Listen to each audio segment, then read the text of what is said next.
विचित्र नवीन प्रकृति पर सर्वत्र है विजयी पुरुष आसीन।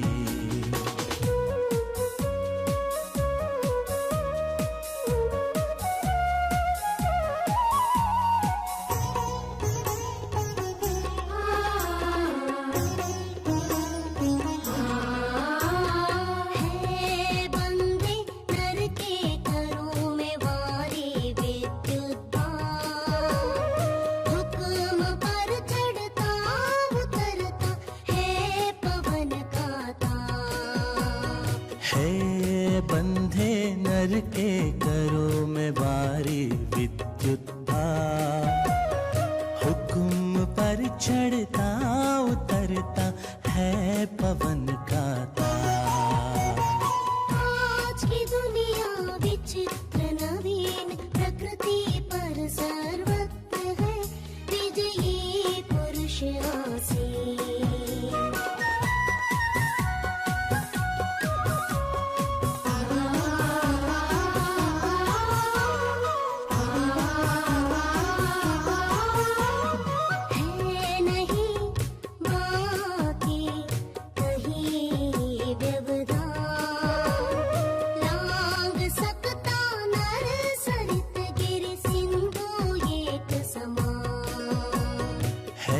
नहीं बाकी कहीं व्यवधान, लांघ सकता नर सरित गिर सिंधु एक समान।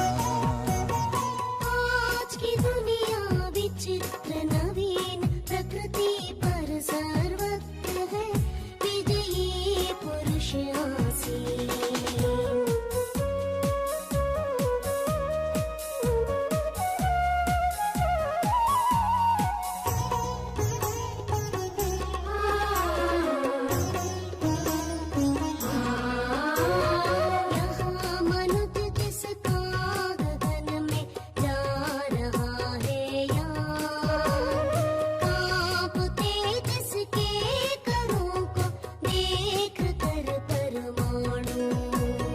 यहाँ मनुज जिसका गगन में जा रहा है यान, कांपते जिसके करों को देख कर परमाणु। आज की दुनिया विचित्र नवीन प्रकृति पर सर्वत्र है विजयी पुरुष आसीन।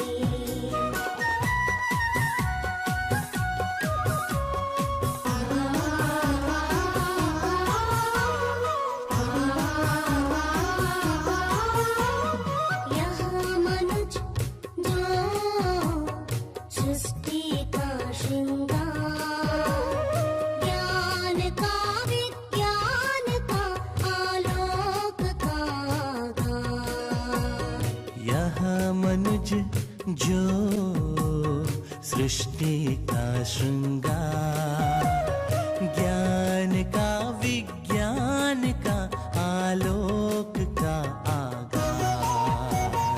आज की दुनिया विचित्र नवीन प्रकृति पर सर्वत्र है विजयी पुरुष आसीन।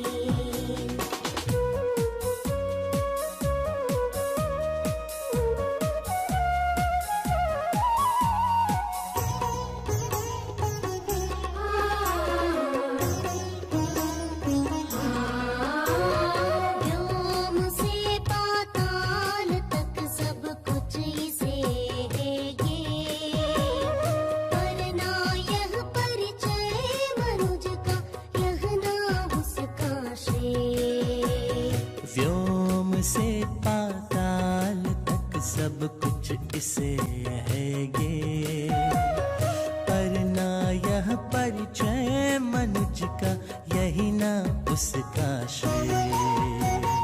आज की दुनिया विचित्र नवीन प्रकृति पर सर्वत्र है विजयी पुरुष आसीन।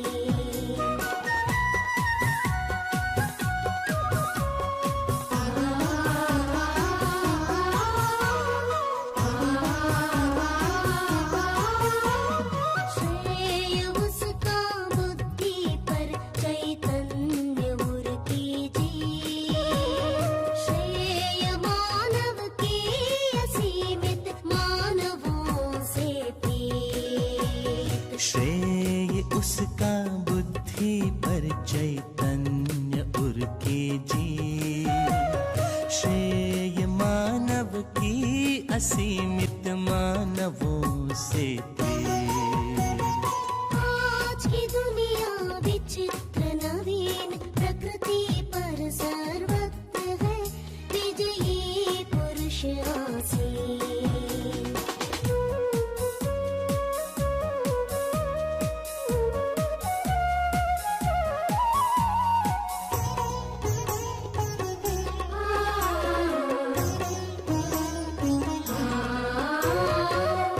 एक नर से दूसरे के बीच का व्यवधान तोड़ दे जो बस वही ज्ञानी वही विद्वान। एक नर से दूसरे के बीच का व्यवधान तोड़ दे जो बस वही ज्ञानी वही विद्वान। और मानव भी वही, और मानव भी वही, और नमस्कार बच्चों, आज हम 10वीं कक्षा तृतीय भाषा इसमें कविता 4 अभिनव मनुष्य इस कविता के बारे में ज्यादा से जानकारी प्राप्त करते हुए देखते हैं। 10वीं कक्षा के जो महत्वपूर्ण कविताएं है उसमें अभिनव मनुष्य कविता भी बहुत ही महत्वपूर्ण कविता है। इस कविता के कवि है श्री रामधारी सिंह दिनकर जी। इनका जन्म सन 1908 में हुआ और इनका निधन 1974 में हुआ। इनका स्थान बिहार प्रांत के मुंगेर जिले में हुआ। इनकी प्रमुख रचनाएं हैं ओंकार, रेणुका, रसवंती, सामधेनी, धूपचाह, कुरुक्षेत्र, बापू, रश्मिरती आदि। प्रस्तुत आपको जो अभिनव मनुष्य कविता है, इस कविता को कुरुक्षेत्र के षष्ठ सर्ग से लिया गया है। कविता का आशय। इस कविता के द्वारा हमें क्या सीख मिलती है और इस कविता का आशय क्या है, हम देखते हैं तो इस कविता के द्वारा बच्चे आप क्या क्या जानकारी प्राप्त कर सकते हैं। मानव की भौतिक प्रगति, मानव जो जो प्रगति प्राप्त की है उसके बारे में हमने इस कविता के द्वारा जानकारी प्राप्त कर सकते हैं। स्नेह, मानवीयता, भाईचारा, यह बहुत ही महत्वपूर्ण अंश है क्योंकि हम भौतिक रूप में बहुत सारी प्रगति पाए हैं, मगर स्नेह में, मानवीयता, भाईचारा इसमें थोड़ा सा कमजोरी आजकल के मानवों में दिखाई दे रहा है। भौतिक प्रगति के साथ साथ मानवीय नजरी से भी हमें रहना चाहिए। इसके बारे में इस कविता पे ज्यादा से ज्यादा जोर दिया गया है। इस पद्य में नए शब्द इस प्रकार है। अभिनव, कविता का शीर्षक ही अभिनव मनुष्य है। अभिनव यानी नया, आधुनिक मानव। आधुनिक मानव के बारे में इस कविता में ज्यादा से जोर दिया गया है, इसलिए अभिनव का अर्थ है आधुनिक। वारी का अर्थ है जल। बाप, इसका अर्थ है बाष्प, हुकुम, आज्ञा, व्यवधान, रुकावट, सरित, नदी, सिंधु, सागर, आलोक, प्रकाश, ज्ञेय, जानकारी, श्रेय, यश, कल्याण। पद्य को विवरण करते समय, देखते समय इस शब्दार्थों को और एक बार मनन करते हुए पद्य का विवरण अब हम देखते हैं। प्रथमतः पद्य इस प्रकार है कि आज की दुनिया विचित्र नवीन। कवि यहाँ पर कह रहे हैं कि आज की दुनिया विचित्र है लेकिन ನವೀನ है। ನಾವು ನೋಡ್ತಾ ಇದೀವಿ ಇವತ್ತಿನ ಜಗತ್ತೇನಿದೆ ಇದನ್ನ ಕವಿ ಬಹಳ ವಿಚಿತ್ರವಾಗಿದೆ, ಜೊತೆಗೆ ನವೀನವಾಗಿದೆ। ಈ ಚಿತ್ರದಲ್ಲಿ ನೋಡ್ತಾ ಇದ್ದೀರಾ ಮಕ್ಕಳೇ ನೀವು, ಈ ಚಿತ್ರದಲ್ಲಿ ಏನಿದೆ ಅಲ್ಲೊಂದು ಕಟ್ಟಡ ನೋಡ್ತಾ ಇದ್ದೀರಾ, ಬಹಳ ನೋಡ್ಲಿಕ್ಕೆ ವಿಚಿತ್ರವಾಗಿದೆ, ಆದ್ರೆ ಅದು ಹೇಗಿದೆ, ನವೀನವಾಗಿದೆ। ಹಾಗೇನೆ ಅಲ್ಲಿರ್ತಕ್ಕಂತಹ ಕಟ್ಟಡಗಳಾಗಿರ್ಬೋದು ಅಥವಾ ಮಾರುಕಟ್ಟೆಗಳು, ಇವತ್ ನಾವು ಹಾಕೊಳ್ತಕ್ಕಂತಹ ಡ್ರೆಸ್ ಆಗಿರ್ಬೋದು, ನಿಮ್ಮ ಅಜ್ಜಾಜಿ ಹೇಳ್ತಾರಲ್ವಾ ಮನೆಗಳಲ್ಲಿ, ಏನ್ ವಿಚಿತ್ರವಾದ ಡ್ರೆಸ್ ಹಾಕೊಂಡಿದೀಯಾ ನೋಡು, ನೀವೇನ್ ಹೇಳ್ತೀರಾ ಅಜ್ಜಿ ಇದು ಮಾಡರ್ನ್ ಡ್ರೆಸ್ ಅಂತ ಹೇಳ್ತೀರಾ ಅಲ್ವಾ, ಹಾಗೇನೆ ಆಜ್ ಕಿ ದುನಿಯಾ ವಿಚಿತ್ರ ನವೀನ್। प्रकृति पर सर्वत्र है विजयी पुरुष आसीन।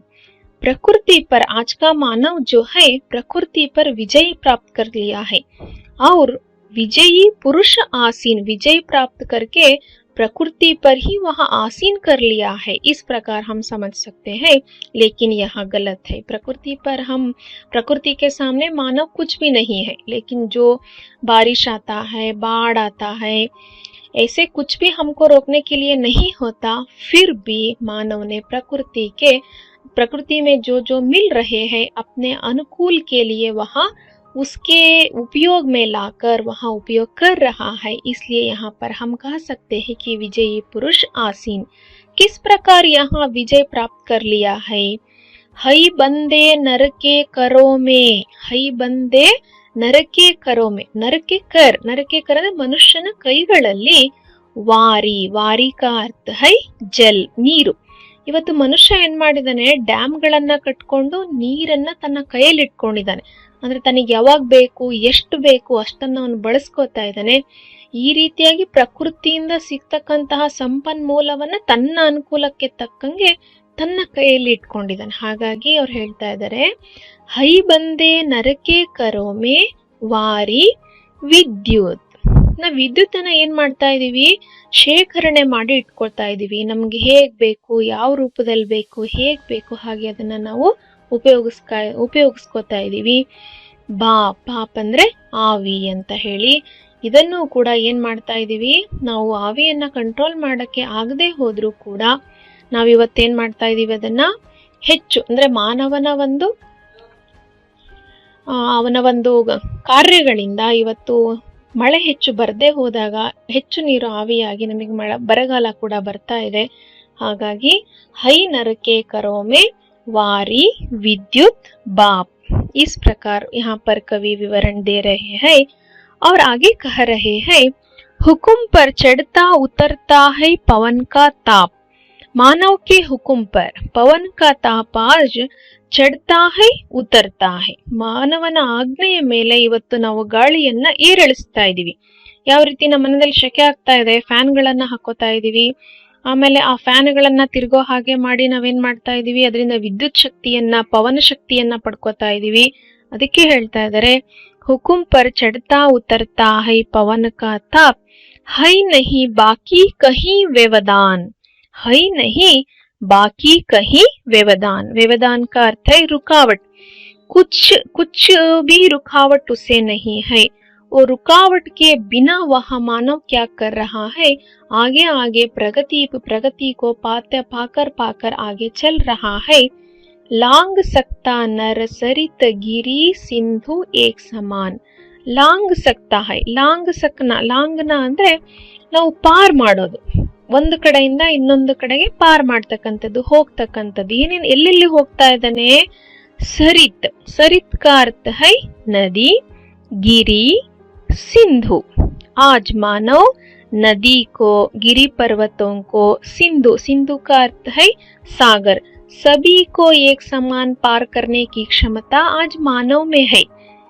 वो क्या कर रहा है, एरोप्लेन के द्वारा उड़ रहा है, जेटवेज, जहाज, नौकाएं, ऐसे कई प्रकार के साधनों के साथ मानव प्रकृति पर जो वहाँ बड़े बड़े स्थान है उसे पार करने के लिए बहुत ही कठिनाइयां है. ऐसे जगहों को भी मानव ने आज क्या कर रखा है, पार करके बहुत दूर दूर तक, सिर्फ धरती को ही नहीं अन्य ग्रह पर भी आज मानव का यान जा रहा है. आगे देखेंगे, यह मनुष्य जिसका गगन में जा रहा है यान. आज का मनुष्य सिर्फ गिरी, सिंधु, सरित को ही नहीं, गगन में भी यान जा रहा है. अंतरिक्ष नौकाओं के साथ चंद्र पर वहां जाकर खड़ा हुआ है. मंगल पर जाने की कोशिश अभी भी जारी है. इस प्रकार गगन में उसका यान हो रहा है. कांपते जिसके करों को देखकर परमाणु, मानव के करों को देखकर परमाणु क्या कर रहे हैं, कांपना ಅಂದ್ರೆ ನಡುಗುವುದು, ಕರ್ ಅಂದ್ರೆ ಕೈ, ಪರಮಾಣುಗಳು ಇವತ್ತು ಮನುಷ್ಯನ ಕೈನ ನೋಡಿ ನಡುಗೋ ಪರಿಸ್ಥಿತಿ ಬಂದಿದೆ. ಯಾಕಂದ್ರೆ ಹಿರೋಶಿಮಾ ಮತ್ತು ನಾಗಸಾಕಿಯ ಘಟನೆಯನ್ನ ನಾವು ಯಾವತ್ತೂ ಕೂಡ ಮರೆಯೋ ಹಾಗಿಲ್ಲ. ಇಡೀ ದೇಶವೇ ನಾಶವಾಗಿರೋದನ್ನ ನಾವು ನೋಡ್ತಾ ಇದ್ದೀವಿ. ಹಾಗಾಗಿ ಮನುಷ್ಯ ಎಲ್ಲಿ ನನ್ನನ್ನ ಕೆಟ್ಟ ಕಾರ್ಯಗಳಿಗೆ ಬಳಸ್ಕೊಂಡ್ಬಿಡ್ತಾನೋ ಅಂತ ಹೇಳಿ ಇವತ್ತು ನಾವು ಹೆದರ್ತಕ್ಕಂತಹ ಒಂದು ಪರಿಸ್ಥಿತಿ ಬಂದಿದೆ. ಅದಕ್ಕೆ ಇಲ್ಲಿ ಲೇಖಕರು ಹೇಳ್ತಾ ಇದ್ದಾರೆ, ಕಾಂಪ್ತೆ ಜಿಸ್ಕೆ ಕರೋಂಕೋ ದೇಖ್ ಕರ್ ಪರಮಾಣು ಯಹ ಮನುಜ ಜೋ ಸೃಷ್ಟಿ ಕಾ ಶೃಂಗಾರ್. ಈ ಮನುಷ್ಯ ಸೃಷ್ಟಿ ಏನು ಸೃಷ್ಟಿ ಇದೆ ನಮ್ದು, ಆ ಅತ್ಯಂತ ಸುರದ್ರೂಪಿಯಾದ ಸುಂದರವಾದ ಸೃಷ್ಟಿ ಅಂದ್ರೆ ಅದು ಮಾನವನ ಸೃಷ್ಟಿ ಅಂತ ಹೇಳ್ಬೋದು, ಭಗವಂತನ ಸೃಷ್ಟಿಗಳಲ್ಲಿ. ಅದಕ್ಕೆ ಇಲ್ಲಿ ಕವಿ ಹೇಳ್ತಾ ಇದ್ದಾರೆ, यह मनुज जो सृष्टि का श्रृंगार, मनुज जो है वह सृष्टि का बहुत ही एक श्रृंगार रूप है. ज्ञान का, विज्ञान का, आलोक का आगर. उस मानव में क्या है? ज्ञान, सभी प्रकार के ज्ञान उसमें निहित है. विज्ञान, विज्ञान के क्षेत्र में आजकल मानव ने बहुत सारी प्रगति की है. नए नए दवाइयाँ खोज रहा है, नए नए यंत्रोपकरण खोज रहे हैं. बहुत सारी प्रगति विज्ञान में हम प्राप्त कर रहे हैं.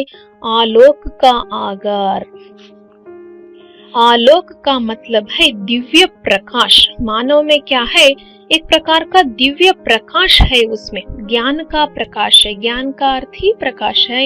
इस प्रकार मानव बहुत से प्रकाश को अपने अंदर भरते हुए व्योम से पाताल तक, व्योम से पाताल तक. व्योम का अर्थ है ಆಕಾಶ, ಪಾತಾಲ್ ಅಂದ್ರೆ ಪಾತಾಳ ಲೋಕ, ವ್ಯೋಮ ಅಂದ್ರೆ ಆಕಾಶದಿಂದ ಪಾತಾಳದವರೆಗೂ.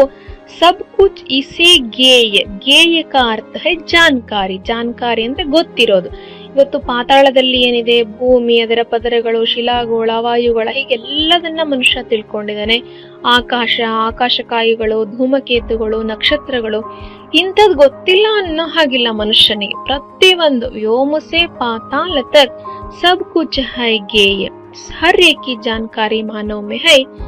पर ಆದರೆ ಇಲ್ಲಿ ಬಹಳ ಮುಖ್ಯವಾದ ಮಾತನ್ನ ಕವಿ ಹೇಳ್ತಾ ಇದ್ದಾರೆ ಮಕ್ಕಳೇ. ಏನಂತ? ನಾ ಯಹ ಪರಿಚಯ ಮನುಜಕ, ಉಸ್ಕೋ ಮನುಜಕ ಪರಿಚಯ ನಹಿ ಹೈ. ಅವನಿಗೆ ಮನುಷ್ಯತ್ವದ ಪರಿಚಯ ಇವತ್ತು ಮರಿತಾ ಇದ್ದಾನೆ. ನಾನ್ ಸಾಧನೆ ಮಾಡ್ಬೇಕು, ನಾನು ಎತ್ತರಕ್ಕೆ ಹೋಗ್ಬೇಕು, ನಾನು ಅಷ್ಟು ಸಂಪಾದನೆ ಮಾಡ್ಬೇಕು, ನಾನು ಶ್ರೇಷ್ಠನಾಗ್ಬೇಕು ಎಂಬ ಒಂದು ನಿಟ್ಟಿನಲ್ಲಿ ಮನುಜತ್ವವನ್ನ ಮರಿತಾ ಇದ್ದಾನೆ. ಯಹಾನ ಉಸ್ಕಾ ಶ್ರೇಯ, ಯಹ ಉಸ್ಕೆ ಲಿಯೆ ಶ್ರೇಯಸ್ ನಹಿ ಹೈ. ಇದು ಅವನ ನಿಜವಾದ ಏಳಿಗೆ ಅಲ್ಲ. ಎಷ್ಟೇ ದೊಡ್ಡ ವ್ಯಕ್ತಿ ಆಗಿರ್ಬೋದು, ಎಷ್ಟೇ ಜ್ಞಾನಿ ಆಗಿರ್ಬೋದು, ಎಷ್ಟೇ ವಿಜ್ಞಾನಿ ಆಗಿರ್ಬೋದು, ಎಂಥ ದೊಡ್ಡ ವಿಜ್ಞಾನಿ ಆಗಿರ್ಬೋದು, ಆದ್ರೆ ಮೊದಲು ನಾವು ಮನುಷ್ಯರಾಗಿರ್ಬೇಕು, ಆಮೇಲೆ ಎಲ್ಲ. ಮೊದಲು ಮಾನವನಾಗುವಂತ ಕವಿಗಳ ಹೇಳಿದ್ದಾರೆ, ನನಗೆಲ್ಲ ಕೇಳಿರ್ತೀರಿ ಮಕ್ಕಳೇ. ಯಹಾನ ಉಸ್ಕಾ ಶ್ರೇಯ, ನಿಜವಾಗ್ಲೂ ಅವನು ಮನುಷ್ಯ ಆಗ್ಬೇಕಂದ್ರೆ ಮೊದಲು ಅವನು ಮನುಷ್ಯತ್ವವನ್ನ, ಮಾನವನಾಗು ಅಂತ ಹೇಳಿ ಕವಿ ಬಹಳ ಹೇಳ್ತಾ ಇದ್ದಾರೆ. ಈ ರೀತಿಯಾಗಿ ಸ್ನೇಹಪೂರ್ವಕವಾಗಿ, ಸ್ನೇಹಕ್ಕೆ ಸಾಥ್ ಹಮೇ ರಹನಾ ಬಹುತ್ ಹಿ ಅವಶ್ಯಕ ಹೈ. ಶ್ರೇಯ ಉಸ್ಕ, ಶ್ರೇಯ ಉಸ್ಕ ಇದು ಬಹಳ ಇಂಪಾರ್ಟೆಂಟ್ ಮಕ್ಕಳೇ. ಈಗಿನ ಒಂದು ಪ್ಯಾರಾ ಏನ್ ಬರ್ತಾ ಇದೆ, ಇದು ನೀವೆಲ್ಲ ತುಂಬಾ ಚೆನ್ನಾಗಿ ಅರ್ಥ ಮಾಡ್ಕೋಬೇಕು. ಏನಂತ ಹೇಳ್ತಾ ಇದ್ದಾರೆ? ಶ್ರೇಯ ಉಸ್ಕ ಬುದ್ಧಿ ಪರ್ ಚೈತನ್ಯ ಉರ್ಕಿ ಜೀತ್. ಉಸ್ಕಾ ಶ್ರೇಯ, ಸಚ್ಚಾ ಶ್ರೇಯ ಕಬ್ ಹೋತಾ ಹೈ? ಬುದ್ಧಿ ಪರ್ ಚೈತನ್ಯ ಕಿ ಜೀತ್. ಅಂದ್ರೆ ಬುದ್ಧಿಯ ಜೊತೆಗೆ ಹೊಸ ಚೈತನ್ಯವನ್ನ, ಉತ್ಸಾಹವನ್ನ ತುಂಬಿಕೊಂಡು ಅವನು ಜೀತ್, ಜೀತ್ ಅಂದ್ರೆ ಅವನು ಗೆಲುವನ್ನ ಸಾಧಿಸ್ಬೇಕು. ಇಸ್ಕಾ ವಿಲೋಮ್ ಶಬ್ದ, ಜೀತ್ ಕಾ ವಿಲೋಮ್ ಶಬ್ದ ಹೈ ಹಾರ್. ಅವನು ಏನ್ ಮಾಡ್ಬೇಕು? ಬುದ್ಧಿಯನ್ನ ತನ್ನ ಹಿಡಿತದಲ್ಲಿ ಇಟ್ಕೊಂಡು ಹೊಸ ಉತ್ಸಾಹದಿಂದ ಏಳಿಗೆಯನ್ನ ಸಾಧಿಸಬೇಕು. ಆಗ ಮಾತ್ರ ಅವನು ನಿಜವಾದ ಮನುಷ್ಯನಾಗ್ತಾನೆ. ಶ್ರೇಯ ಮಾನವ್ ಕಿ ಅಸೀಮಿತ ಮಾನವೋನ್ಸೆ ಪ್ರೀತ್. श्रेय मानव की, मानव का सही श्रेयस क्या है? असीमित मानवों से प्रीत. सीमित का अर्थ क्या है? एक दायरा. ಸೀಮಿತ ಅಂದ್ರೆ ಸೀಮಿತವಾಗಿ ನಾನು, ನನ್ನ ಫ್ರೆಂಡ್ಸು, ನನ್ನ ಫ್ಯಾಮಿಲಿ ಅಷ್ಟೇಪ್ಪ.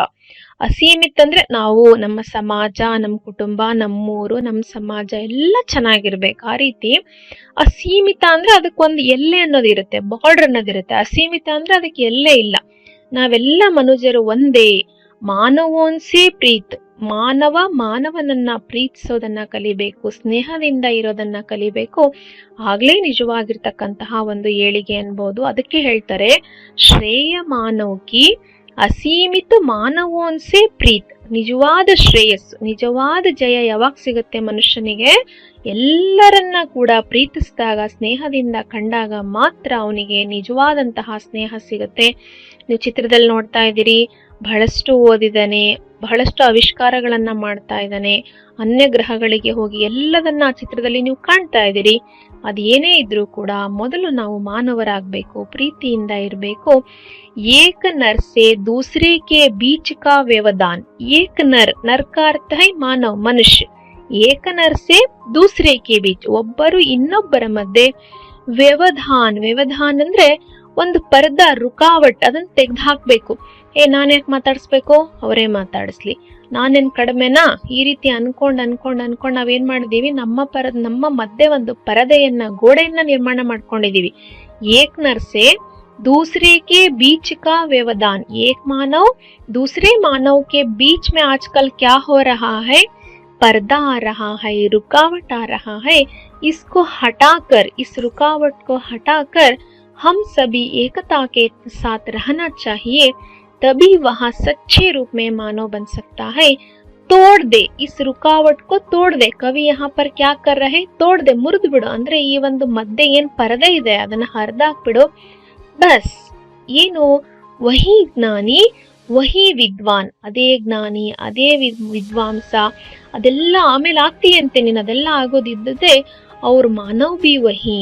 ಮೊದಲು ನೀನು ಮನುಷ್ಯನಾಗು. ಪಹಲೆ ಹಮೇ ಕ್ಯಾ ಬನ್ನ ಚಾಹಿಯೇ? मानव बनना चाहिए. बाद में हमें ज्ञानी विज्ञानी बनना चाहिए. इस प्रकार बहुत ही अच्छा संदेश इस कविता में हमें मिल रहा है. बच्चों, गृह कार्य परीक्षा की दृष्टि में यहाँ पाठ आपके लिए बहुत ही महत्वपूर्ण पाठ है. 2 या 3 अंक के प्रश्न इस पाठ में पूछ सकते हैं और बहुत ही प्रमुख रूप में इन 2 प्रश्नों का अभ्यास आपको करना चाहिए. इसलिए गृह कार्य के रूप में आपके सामने उस प्रश्न है, आधुनिक मानव की भौतिक साधना का वर्णन कीजिए. यहाँ प्रश्न पिछले बार और उसके पिछले साल भी पूछा गया है.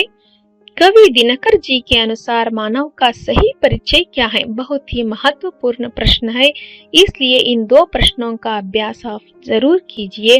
और व्याकरणांश को देखेंगे. इस कविता में बहुत सारे पर्यायवाची शब्दों को हम देख सकते हैं. दुनिया का समानार्थक शब्द है जगत, विचित्र का समानार्थक शब्द अजीब, नवीन का समानार्थक शब्द नया, नर का समानार्थक शब्द मानव मनुष्य, वारी का अर्थ जल, कर हाथ, आगार आवास निवास. इस प्रकार अब हम पाठ को समाप्त करेंगे.